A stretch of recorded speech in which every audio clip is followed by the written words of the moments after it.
дар ҷараёни сафари раисҷумҳури Чин ба Тоҷикистон баръакси дафъаҳои пешин мақомот тадобири амниятиро сахт тақвият доданд. дар бархе аз хиёбонҳои Душанбе муваққатан ҳаракати нақлиёт маҳдуд гардида, мақомот қаблан аз сокинони ноҳияҳои атроф хоста буданд ки бе зарурат бо мошинҳои худ вориди пойтахт нашаванд. ҳамчунин калонтарин марказҳои тиҷоратӣ аз ҷумла бозорҳои Корбон, Кушониён ва маркази савдои Садбак таътил ҳастанд. дар масҷиди марказии Душанбе имрӯз намози ҷумъа баргузор нашуд. раёсати корҳои дохилӣ дар шаҳри Душанбе дар хабарномае гуфт ки бино бар сабабҳои узрнок намози ҷумъа дар ин масҷид хонда намешавад ва мардум бояд намози ҷумъаро дар масҷидҳои дигар адо намоянд. Си Ҷинпин шаби гузашта вориди пойтахти Тоҷикистон шуд. дар фурудгоҳи байналмилалии Душанбе Эмомалӣ Раҳмон раисҷумҳури Тоҷикистон ӯро пешвоз гирифт. сафари раисҷумҳури Чин то 6 июл дар Тоҷикистон идома хоҳад кард.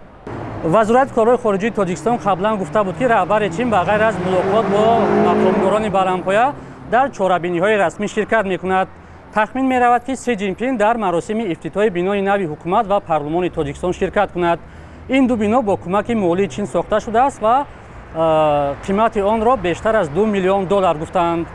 дар солҳои ахир Чин ба бузургтарин сармоягузорони тарҳҳои иқтисодии Тоҷикистон табдил шуда, ҳоло Душанбе аз Эксимбонки Чин беш аз $1 миллиард қарздор мебошад. ширкатҳои чинӣ асосан ба истихроҷи маъданҳои нодиру гаронбаҳо дар Тоҷикистон машғуланд. қарор аст дар ҷараёни сафари Си Ҷинпин созишномаҳои нави ҳамкорӣ ба имзо бирасад. иқтисоддонҳо борҳо аз пойбандии сахти Тоҷикистон ба қарзу кӯмакҳои Чин ҳушдор дода ва гуфтанд ки бо идомаи чунин вазъ кишвар вобастаи майлу иродаҳои сиёсии ин ҳамсоякишвари бузург хоҳад шуд.